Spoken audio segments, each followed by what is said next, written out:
Hey all, we're out here and we're going to do another camp out, and I've got Tim in the background. Chris is back here as well. Hi. And me and Chris is actually going to do a hammock camp tonight, and Tim's going to try out a one tigress tent. Which one is it? Wild Haven TP. Wild Haven teepee, and I let him borrow one of my G stoves to try out. So it's his first winter camp, and it's always awesome to bring people out here in the winter and give them their first winter camp. It's always a lot of fun, and you always learn something as well. So we're heading in there now, just walking up the road and heading back in the bush.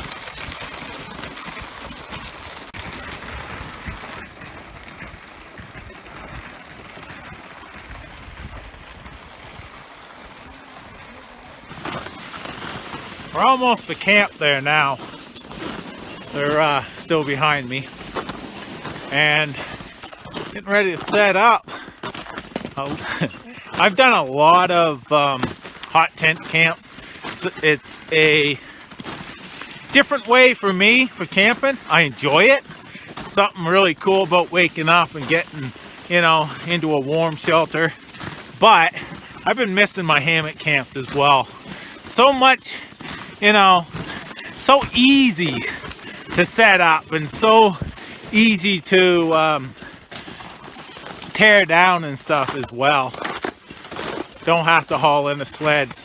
They all have their perks. They all have their disadvantages. I love all ways of camping. Another way to sleep in the woods. So I'm at camp now, and I've hung up my backpack in the tree. First thing that I always do is set up my tarp first. We've got a little bit of flurries going on, and if I would set up my hammock first, then it's going to get covered in snow. First thing, always I set up my tarp, because in the summer you never know when you get that freak rainstorm and so on. Then I'll work in underneath my tarp and set up my hammock. But ridge line, then tarp, then I'll set up the hammock.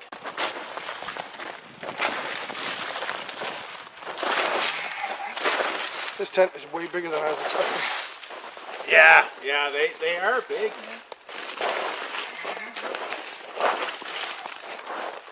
A lot of room. Yeah.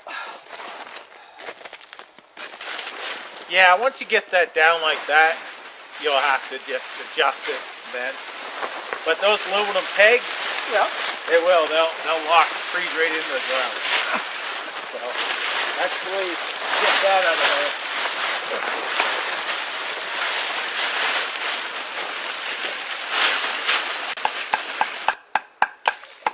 So I had to switch actually locations because I got the tarp all up and so on. I was about to stake it out, and then I looked over, and Tim's heated tent was only going to be about 10 feet away. I would have got sparks, and probably the next morning my tarp would have been full of holes. So I moved to a different location, but I'm glad I thought of that afterwards. Over here I'll be safe from that, but I'm not normally used to camping right beside someone with a stove. So there you go, I'm glad I actually thought of that. So I'm over here in the middle of these spruce trees, and it's a very pretty spot actually. So that's where I'm at. Now I've got to reset. So tonight's going to be a cold night. On the weather station it says minus 19 Celsius. So what I've done here is I've got my hammock, but I put two underquilts underneath of me. This one here is the Go Outfitters underquilt. I think it's rated like -5. And this one here is a 0 degree underquilt.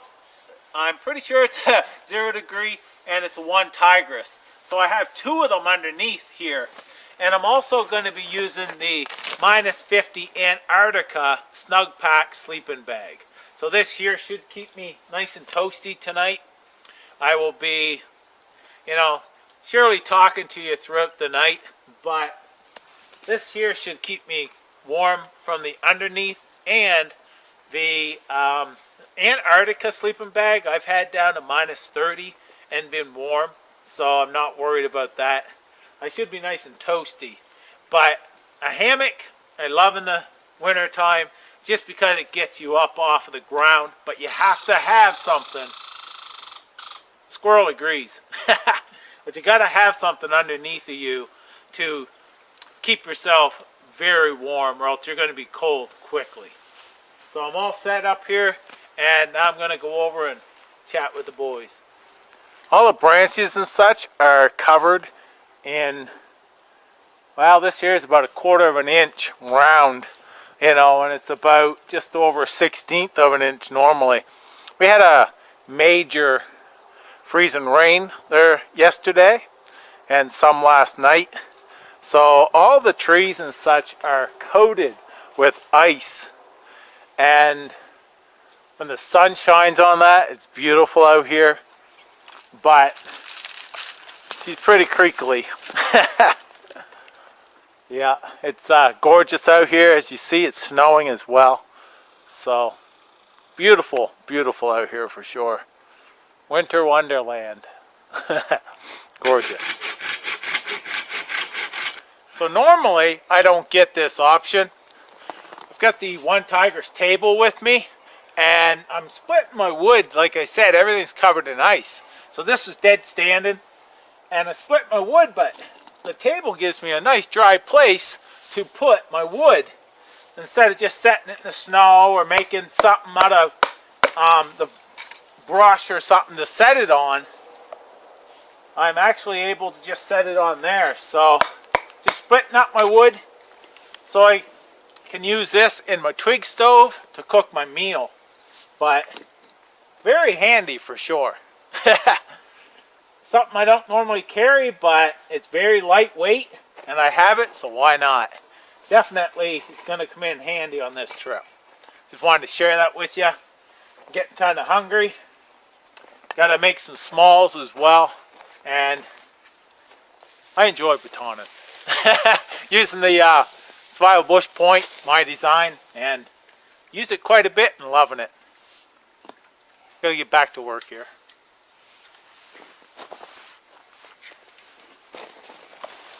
Now I've got my wood all cut up there now. What I've been bringing out is these rice packs here. This is 2-minute in a microwave pack. I'm not going to tell you the brand just because of all that brand stuff, but you can find it in grocery stores and such. It's 2-minute cook time. Put it in a microwave, but it's also a stovetop method. They say put in I think 2 tablespoons of water.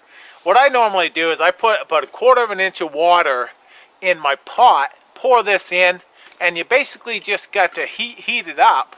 And it is very good, very tasty, and it's got a lot of good nutrition as well. But I'm only using very little water, and a lot of times water, you know, is valuable out here, so you don't want something that takes a lot of water to cook. And this year's been a great option. I've been using it for a while, and I just wanted to share that with you. I'm going to cook this up and get eaten. I haven't eaten all day, and it's supper time there now.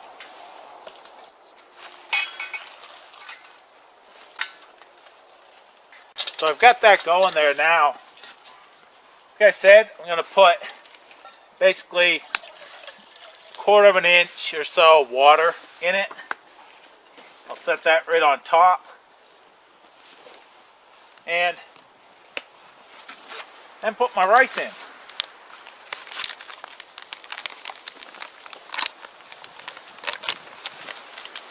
This here is a smoky flavor. I really enjoy this.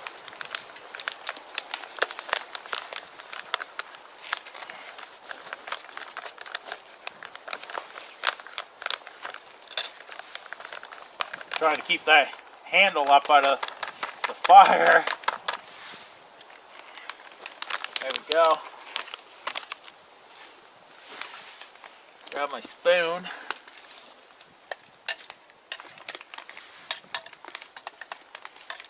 And even though I put the 1/4 inch of water in there, you can see it put it up, you know, to about 1 inch high actually.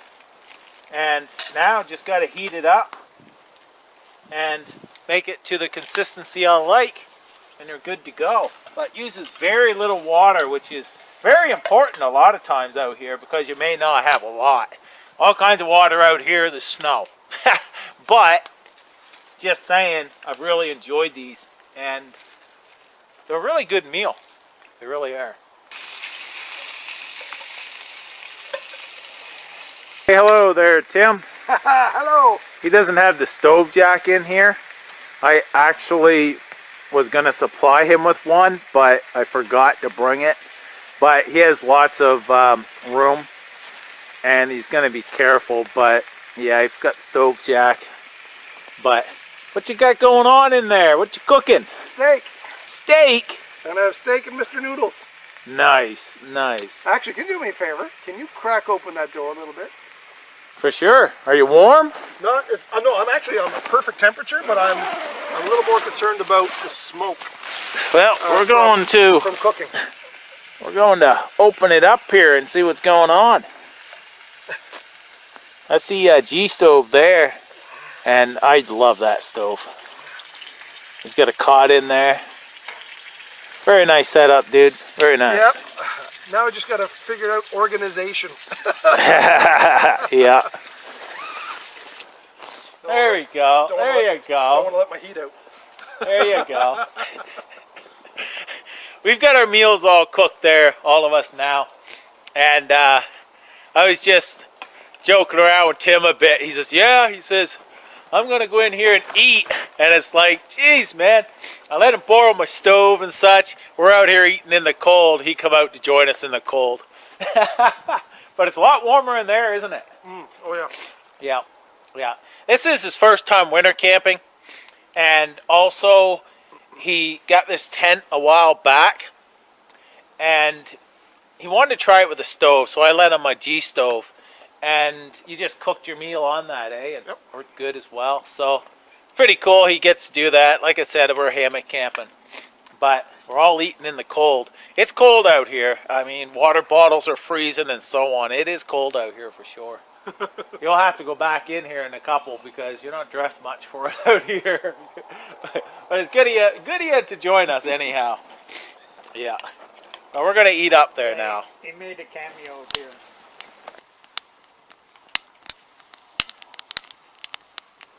This is one of the reasons why I camp in the winter time. Look at this. This is just downright gorgeous. Sun's setting and the moon's rising. It's gorgeous out here.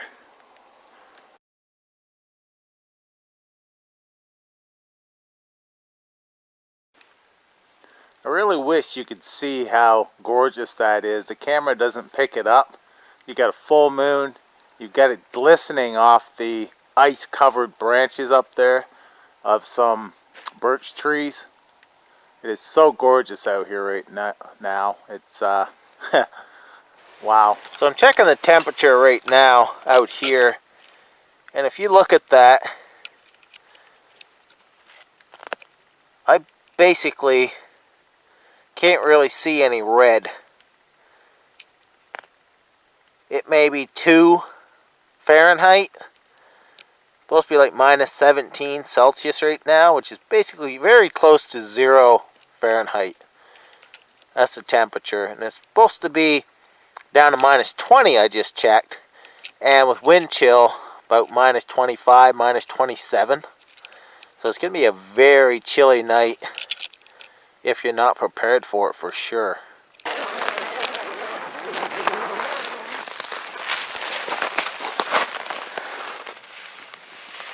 This here is Tim's setup right here. How you making out in there anyway? Well, not bad. Not bad. Are you warm? Warmish. Warmish. It's going to be cold, like I said. He has a 0-degree sleeping bag, so he's very fire dependent tonight.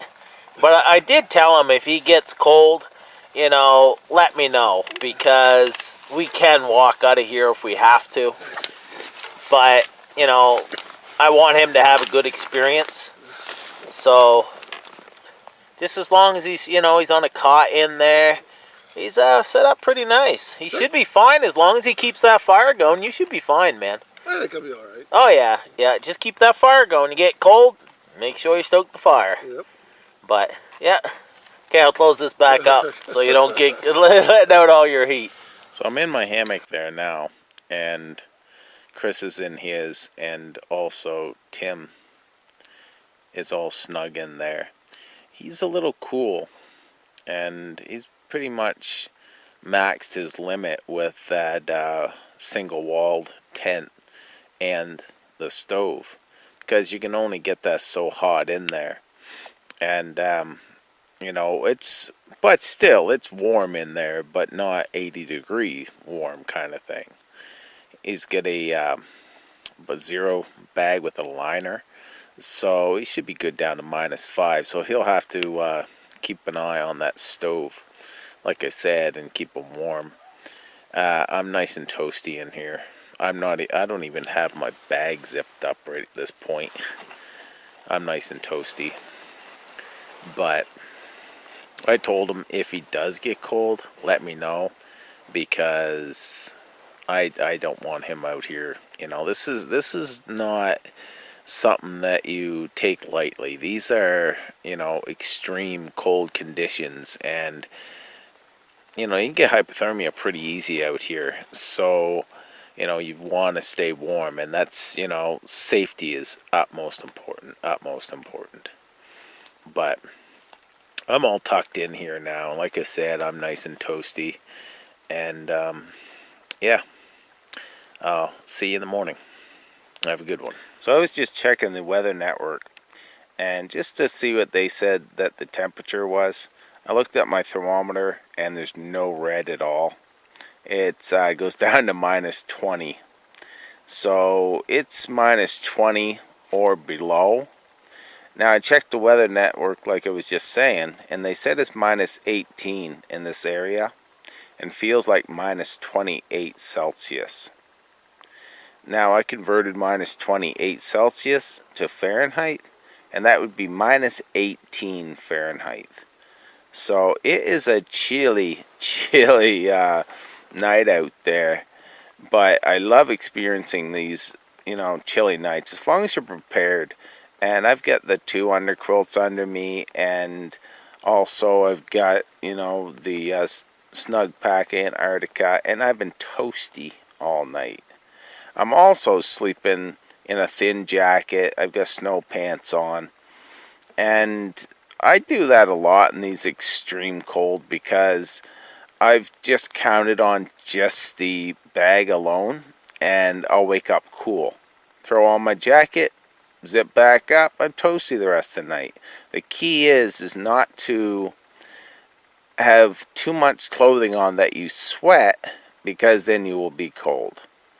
But if you're just comfortable, I've done it many times, slept in, you know, even with a jacket on, you know, the extreme cold or whatever, -30 and such. I'm in an Arctic sleep set, and I'm fully clothed with my jacket and everything on. But if I would take it off, then I would be cool. So it's all, you know, the thing is that you have to regulate and don't sweat. That's the key right there. Anyhow, the sun hasn't rose yet, so I'm going to get some more sleep. So this is how I slept last night. Like I mentioned, this here is the Antarctica from Snug Pack. And then I have the Go Outfitters underquilt. And this one here is the One Tigress underquilt. So with both of them and the sleeping bag, I was nice and toasty. My tarp is just covered with frost on the inside. Very, very chilly for sure. But actually we're going to start packing up here because it's not supposed to get much warmer. And Tim's got to get back and so on. He has a long drive ahead. So I wanted to wrap up this video, and I just wanted to ask Tim and Chris how they slept. Like I've already mentioned, I slept very well, and I was nice and toasty. So how'd you fare? Not too hold bad. on a second. How'd you fare? I slept as well as you did, if not better. There you go. Toasty. We've done this many times, you know, in colder temperatures with the hammocks and our gear.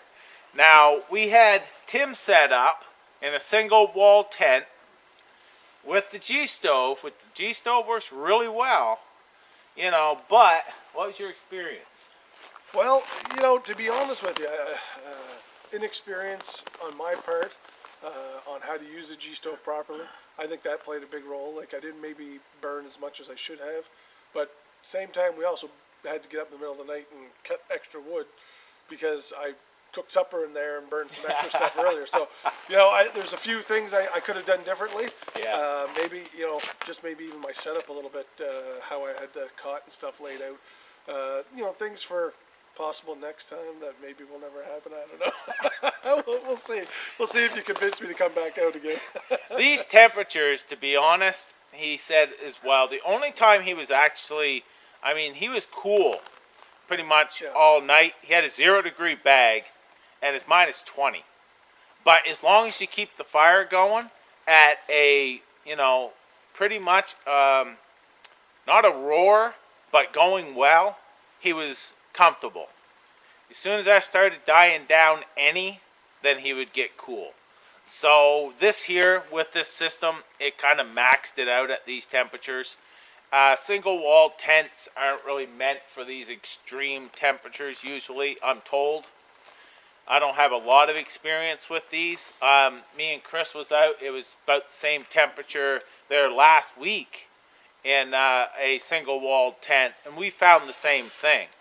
We found that it was cool in there, but we still slept warm. Like, I had a 0-degree bag, he had a 0-degree bag. We still slept warm in there, but it was cool. It wasn't warm like in the mini up for sure. So I had a good time. It was a good experience. Good experience. Yeah, he had a good experience. It was an adventure, and just want to say thank you for watching. And now we're gonna clean this up, and the hardest part about this now is your fingers freeze taking out knots and everything else, so you're constantly warming them up as well. It's still cold out here. Have a good one. Thanks for watching. Thanks for coming, guys.